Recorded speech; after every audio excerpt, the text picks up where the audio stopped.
안녕하십니까. 조재팔입니다. 추석 명절 잘 보내셨습니까? 저도 잘 보냈습니다.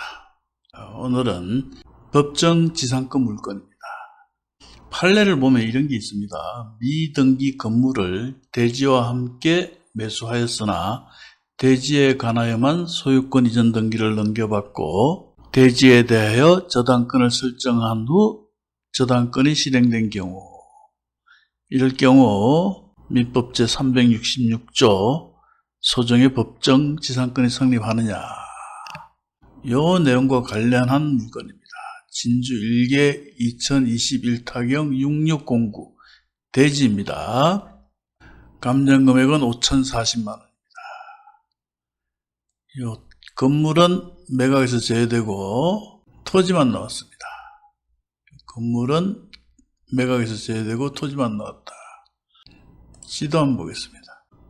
바닷가가 이렇게 있고 남해 바닷가가 보입니다. 여기 요 토지입니다. 요 토지 지상에는 건물이 있다.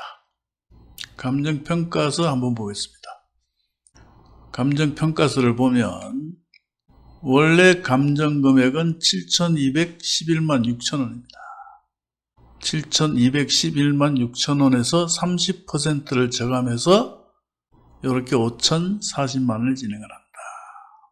경상도 쪽 법정지상권 물건의 경우는 30%를 저감시켜서 진행한다고 그랬죠? 그러므로 지금 현재 최저가는 감정금액의 100%로 나오지만 실제로는 감정금액의 70%다. 다시 감정평가서를 봅시다. 토지의 감정금액은 7,211만 6천원이고 경매에 포함되지 않은 제시의 건물이 있죠? 97.73평방미터. 이 건물의 감정금액은 5,345만 8,310원입니다. 토지와 건물 합치면 1억 2,557만 4,310원이다. 즉, 이 토지와 건물은 1억 2,557만 4,310원짜리다. 그런데 현재 이 물건은 5,040만원에 진행을 하고 있다. 저렴하죠? 저렴합니다. 자, 그러면 법정지상권은 어떻게 되느냐? 잠깐 살펴보겠습니다. 토지등기부 등본을 보겠습니다. 토지등기부 등본을 보면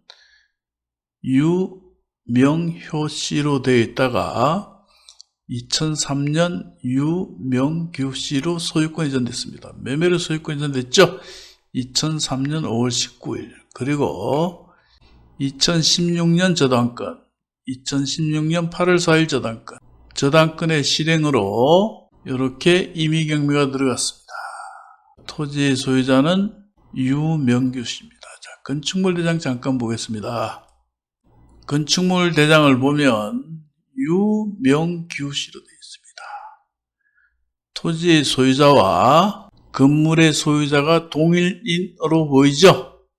토지의 소유자도 유명규씨, 건축물 대장상의 소유자도 유명규씨. 그런데 오른쪽으로 쭉 가보면 소유자 등록 이렇게 되어 있죠?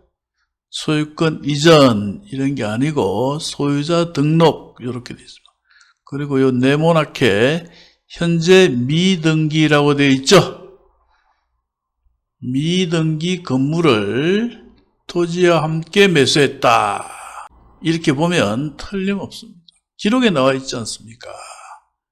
현재 미등기라고 되어 있죠? 그러니까 미등기 건물을 토지와 함께 매수했다. 그리고 이후 토지에 대하여만 저당권을 설정했다. 건물은 등기가 없으니까 저당권 설정을 못했겠죠? 자, 잠깐 판례 하나 보겠습니다. 건물 등 철거 사건입니다. 대법원 2002 6월 20일 선고 2002-9660 전원 합의체 판결입니다. 자, 여기 보시면 판시상을 보면 미등기 건물을 대지와 함께 매수하였으나 대지에 관하여만 소유권 이전 등기를 넘겨받고 대지에 대하여 저당권을 설정한 후 저당권이 실행된 경우, 조금 전 이 사건과 동일하죠? 유명규 씨가 이와 같이 미등기 건물을 대지와 함께 매수했다. 그리고 매수한 후 얼굴을 보면 저당권을 설정했죠. 이렇게 해서 경매에 들어갔다. 이럴 경우 법정지상권이 성립하느냐? 다시 판례로 돌아와서 자 보십시오. 민법 제366조의 법정지상권은 저당권 설정 당시에 동일인의 소유에 속하는 토지와 건물이 저당권의 실행에 의한 경매로 인하여 각기 다른 사람의 소유에 속하게 된 경우에 건물의 소유를 위하여 인정되는 것이므로, 여기가 중요합니다. 미등기 건물을 그 대지와 함께 매수한 사람이 그 대지에 관하여만 소유권 이전 등기를 넘겨받고, 조금 전 그 사례와 똑같습니다. 건물에 대하여는 그 등기를 이전받지 못하고 있다가 대지에 대하여 저당권을 설정하고 그 저당권의 실행으로 대지가 경매되어 다른 사람의 소유로 된 경우에는 그 저당권의 설정 당시에 이미 대지와 건물이 각각 다른 사람의 소유에 속하게 있었으므로 법정지상권이 성립될 여지가 없다. 요게 조금 헷갈리죠. 저당권 설정 당시에 이미 대지와 건물이 각각 다른 사람의 소유다. 건축물 대장과 토지 등기부를 보면 같은 소유자로 되어 있죠. 자, 그러나 부동산의 물건 변동은 등기에 의한다고 되어 있습니다. 즉, 등기를 하지 않는 이상 그 건물의 소유자를 보지 않는다.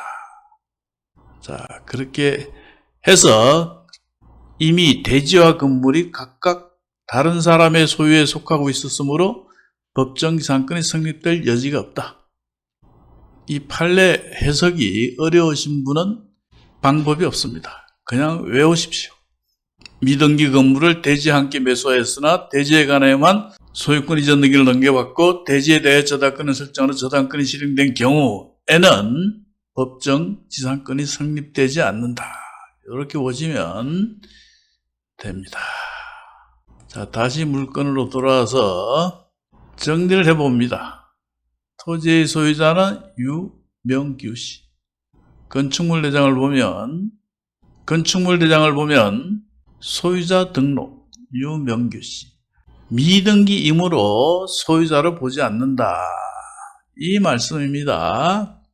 아마 제가 옛날에 이와 유사한 물건을 낙찰받았습니다. 소송을 하는데 판사님이 이런 말씀을 합니다.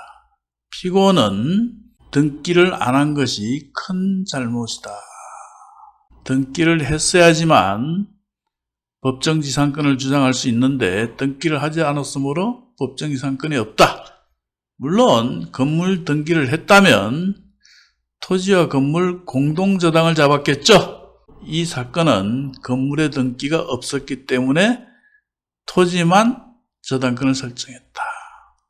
여하튼 이 사례는 이 판례와 똑 떨어진다. 철거가 됩니다.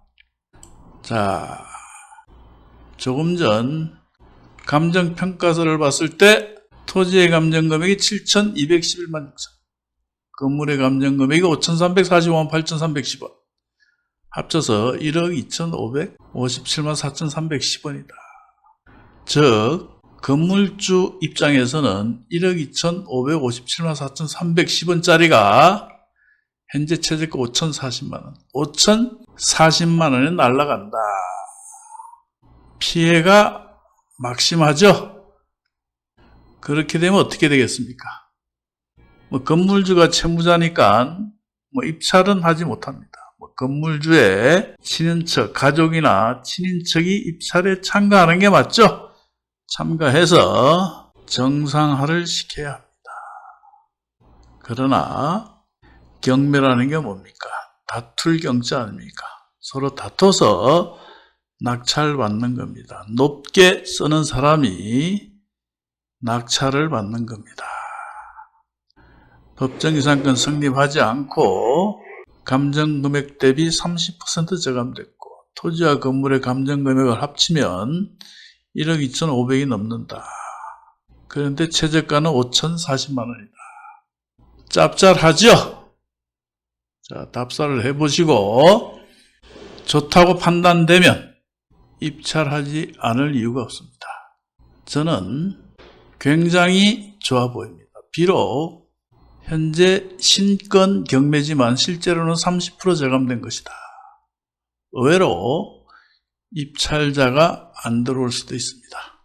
너무 높게 쓰지 마시고 적당한 금액의 낙찰을 받으면 좋은 결과 있을 걸로 믿습니다. 자, 오늘은 여기까지 하겠습니다. 끝으로 영상을 보시고 도움이 되셨다면 조.9r 부탁드립니다.